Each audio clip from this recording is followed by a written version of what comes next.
everyone, I am Lampar Faida and I'm going to continue what Miss Sophia Jenna discussed about the mediation. So, we have here the basis of mediation. In this basis of the mediation, meron siyang 5 aspect. So, those 5 aspect is discuss dito yung process ng mediation. So, first, we have here the basis 1, which is opening a mediation season or building the process.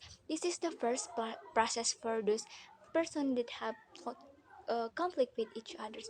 Dito napupunta dito yung mga personal introductions, informations, kung ano ba yung nangyari between those two parties, and also dito yung confrontations dito yung establishment, yung paggawa ng isang basic rules and guidelines sa isang mediation seasons. And dito naman i-describe dito yung mga procedures sa mediation season and yung between those two parties. So, in this basis 1, meron tayo ditong general information. Kumbaga, dito yung first, this is like providing a informations, like, dito yung pagbigay natin ng, dito natin aalamin kung ano ba yung dahilan ng conflict na iyon, yung ano ba yung story between the two parties. So, and this one is first is kailangan yung message na binibigay mo sa kanila is kailangan short. Kasi, at this stage kasi, is the participant are teens, are nervous. So, that's why baka hindi nila matik yung informations na binibigay mo sa kanila. Throughout, avoid touching your participant. And also, lastly, dapat the two parties is comfortable or like sanay na sila na maupo in the same table with him, baka kasi magkaroon tayo ng conflict at mag-away sila doon. And welcome. And next is the welcome and words of encouragement. Dito yung magsasalita ka na. Dito yung i-welcome mo sila, i-introduce mo sila something and so on, so forth. At dito guys, keep in your mind that your participant is insensitive. So that's why maaring yung mga parties, yung conflicting parties is tense, skeptical, nervous, and etc. So, next is the introduction of mediators and conflict. Kung baga, dito yung first na ini-introduce mo yung sarili mo, kung sino ka ba talaga, and so on so far sa mga two parties. And this one then is also your participant, kailangan din nilang introduce yung sarili nila. Next is, what do? I know about the conflict. So, to know the conflict between these two parties is kailangan mong i-inform yung mga tao kung how come to know about kung paano niya malaman yung conflict ng dalawang parties. And also, dapat yung message, yung language, yung mga informations na pinaprovide mo, it dapat accurate na informations. Next is the expectation of conflict parties, in which dito yung mga questions nalalagay natin yung ask na if ito ba yung first time na nandito sila, nakaranas sila ng mediation season, at saka kung ano ba yung alam nila, kung alam na ba nila yung mediations, at kung ano ba yung expectation nila sa mediation process na ito. Next is formalities. And formalities, it is yung pagbigay ng information about the time frames of the mediation season, follow-up session, kung ano ba yung allowed na pwede nilang gawin at yung forbidden na hindi nila dapat gawin.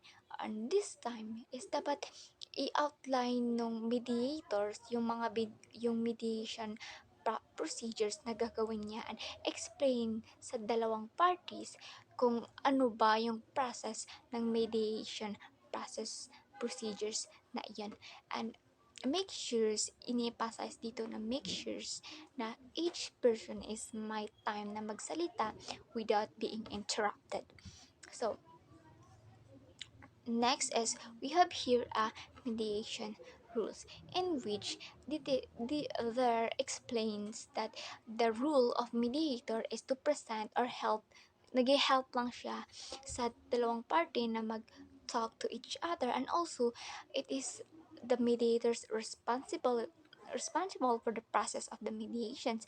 And dito is in-explain dito na yung dalawang in-help lang niya yung dalawang parties na i-find yung own solution sa problems nila, at make sure is emphasizes again na no judging kung sino ba yung tama at sino ba yung mali to parties, and in-emphasize dito na no biases.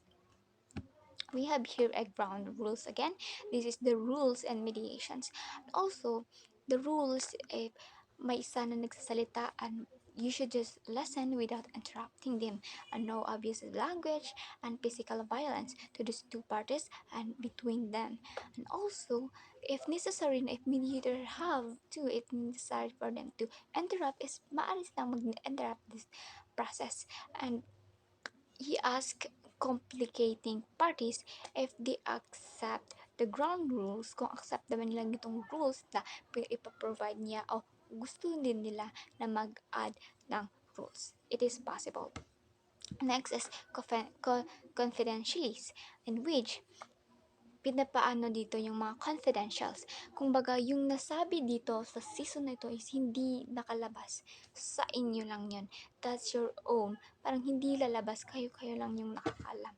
Next is willingness to go ahead, in which it is yung kapag nag-ask, ina-ask mo ng questions, kung may mga question or concern ba yung dalawang parties, i-ask mo yung dalawang parties if willing silang mag-proceed sa next seasons.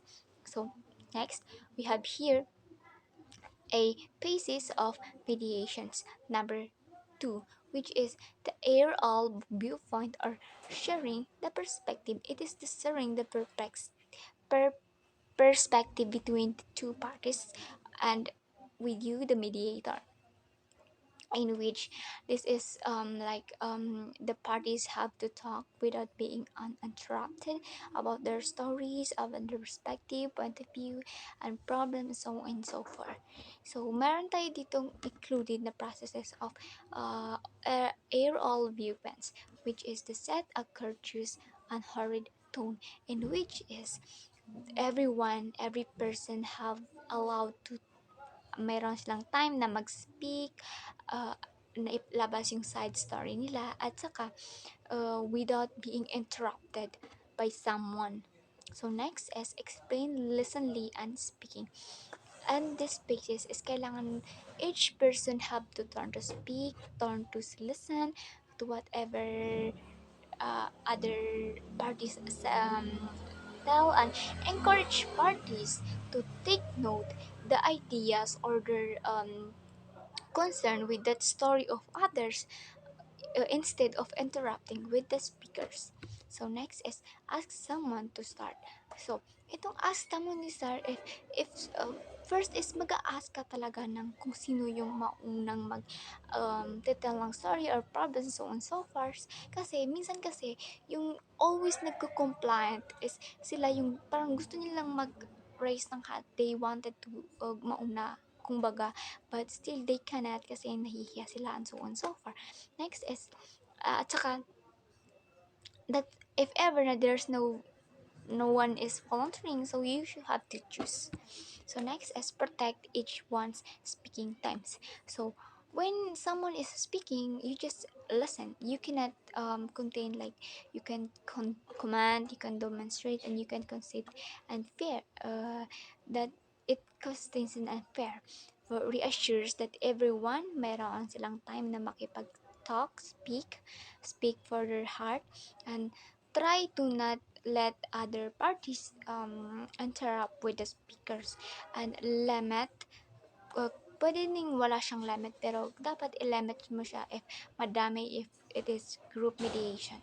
So next, summarize the viewpoints and reflect feelings of each parties, in which chine-check dito yung understanding at sinasummarize dito yung feelings ng nagsasalita, at reflect and in-interpret dito to overall of its overall messages, and it assures na you really understand that speaker's concerns and listen carefully to the speaker.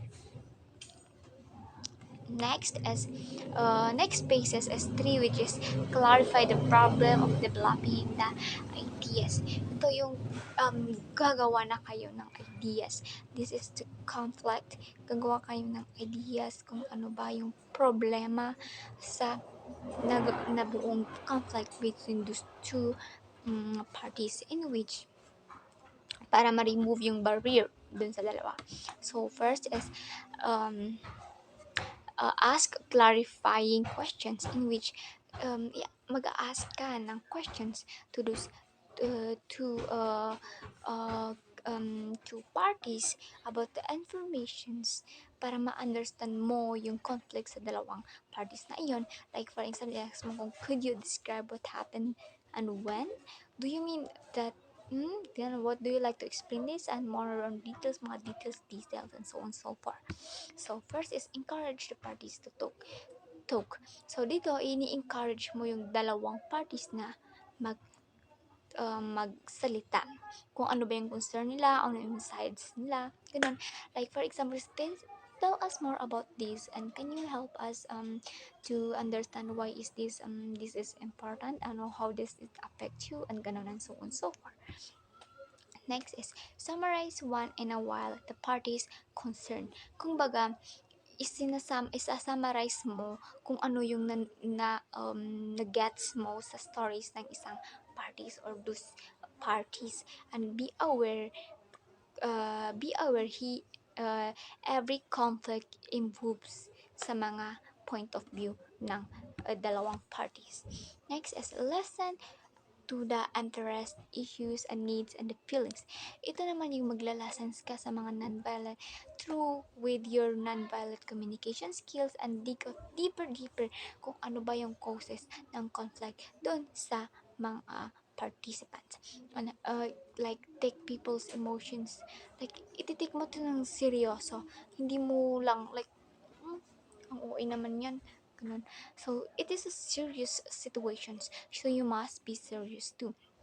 At i-clarify mo yung situation or problems ng parties kung ano ba talaga yung gusto nila.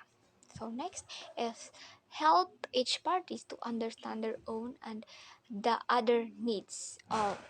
Kumbaga, iso-support mo yung parties sa paghahanap nila kung ano ba yung kailangan nila malaman behind their feelings, and help mo yung parties kung ma-clear nila yung idea, interest, and issues na nabubuo sa kanila. And you ask the openness kung ano ba yung na-feel niya habang naglalasan siya to those other sides of parties, kung ano ba yung na-summarize ng other parties concerns, and ganun, about it is all about the feelings of others, between the others ideas, feelings.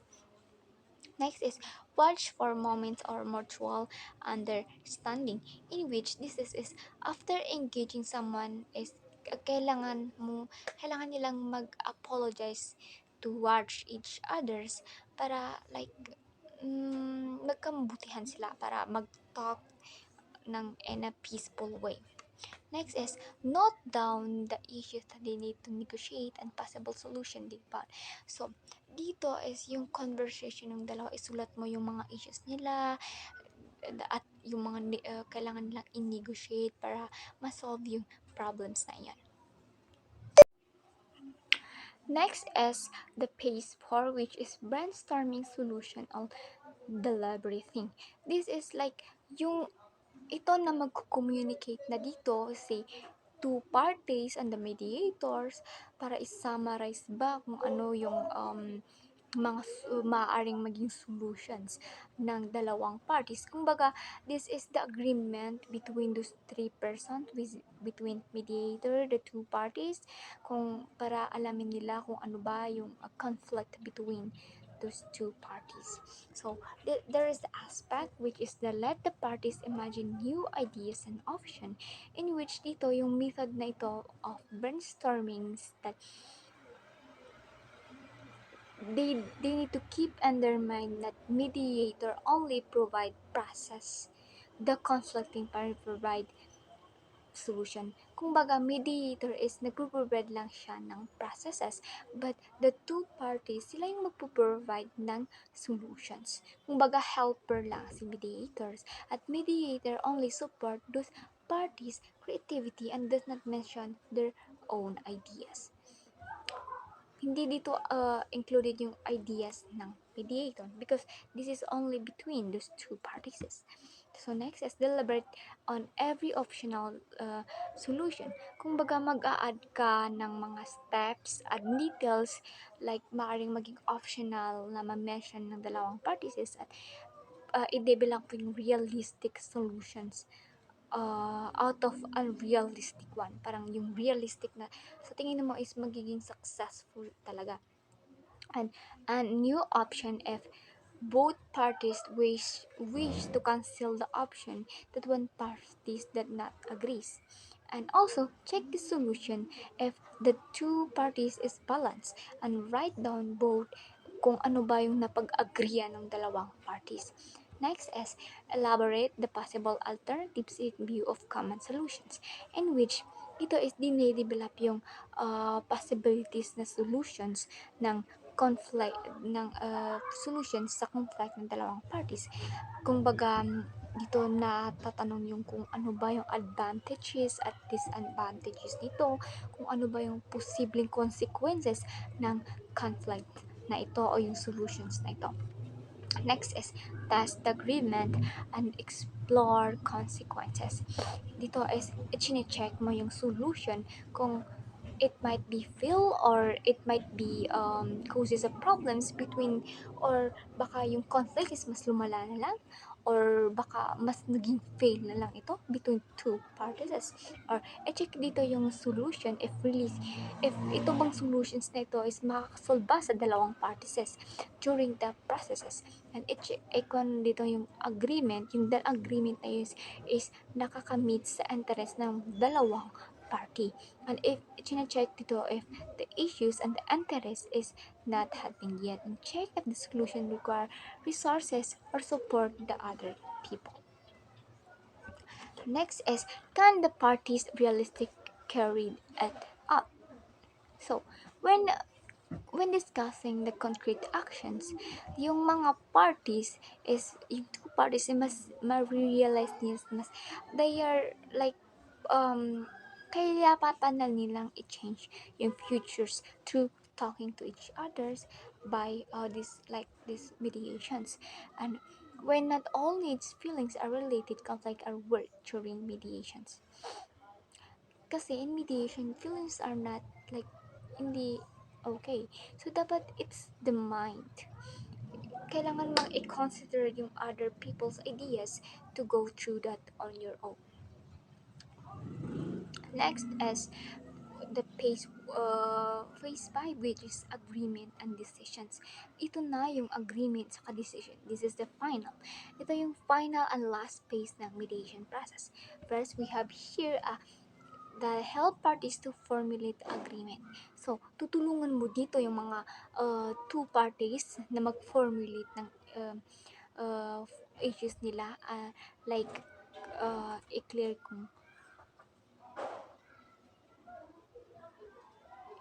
kung who gets to do and what and when and remind them the consequences if violate nila yung agreement na iyon.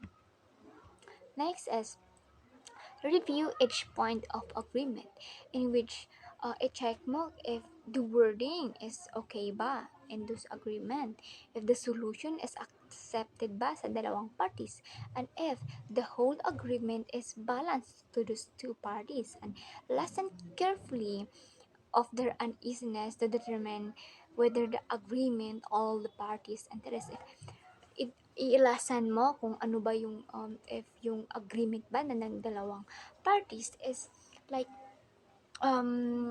okay sa dalawang parties.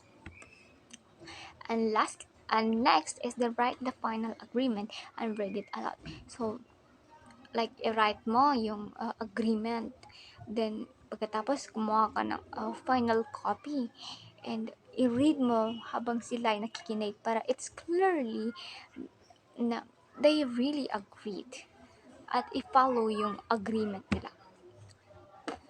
Next is help everyone present, sign, and give each party's copy. So, pa-sign mo sila sa agreement na iyon at saka bigyan mo sila ng copies of course para proven chicken. And next, talk and follow up.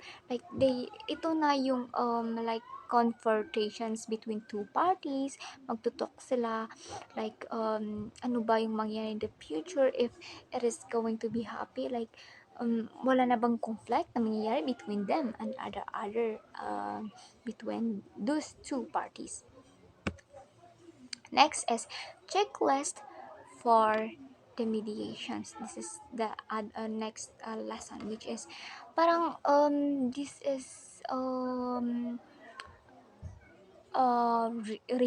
recap for the phases of mediation, which is phases 1, the opening. Yung sinasabi ba naman dito is dito yung encouragement, conflict parties, what to know about the conflict, expectations parties, mediator rules, yung mga formalities, ground rules, confidentially, outline, mediation and procedure, and willingness to go ahead. So, ito talaga is parang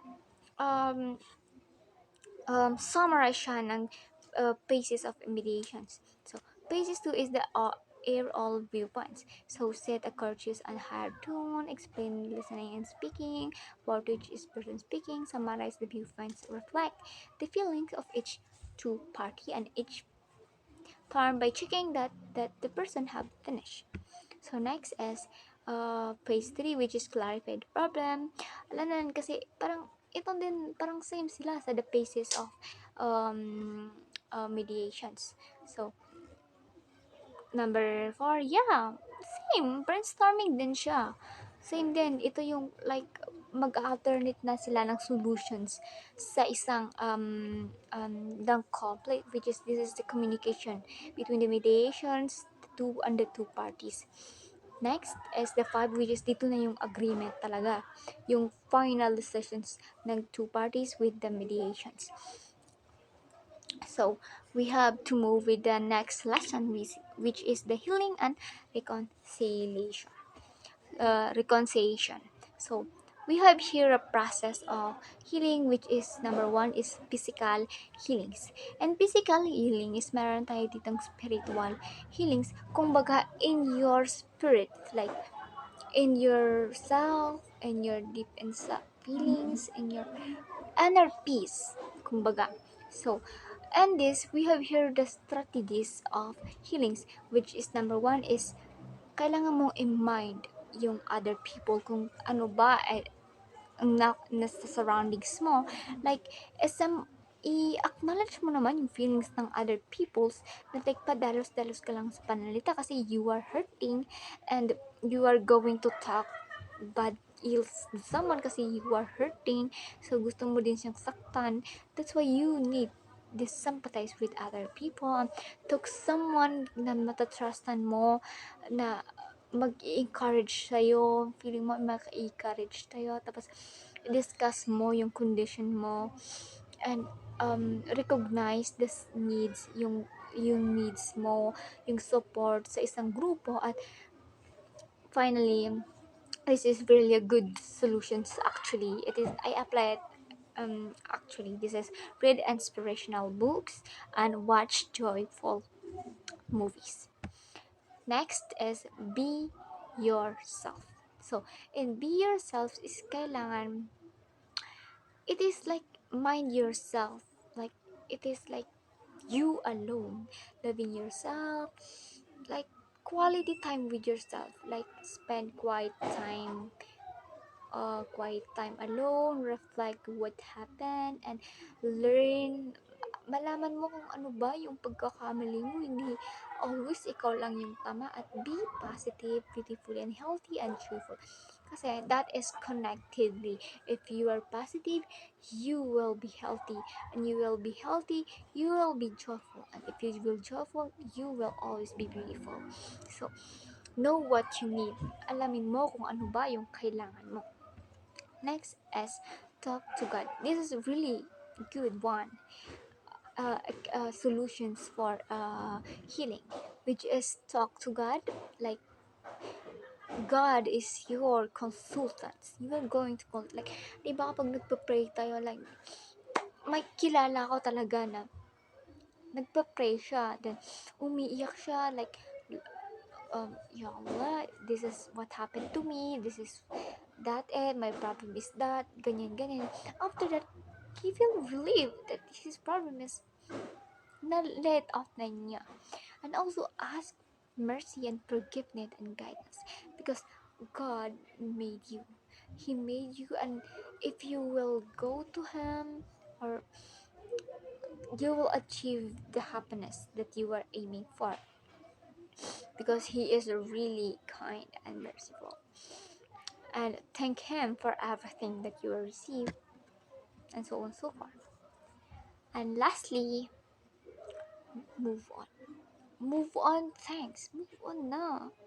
Gosh, malapit na mag-2025. So, ganun, under the things, the relationship, yung mga relationship with other peoples, i-ano mo na yan, chupe mo na yan, like, move on na. Gosh. Kasi mas ma-stress ka lang if you are kinikim-kim mo yan. Move on. Value your life, affirm value novelty, inspire others, and widen your perspective.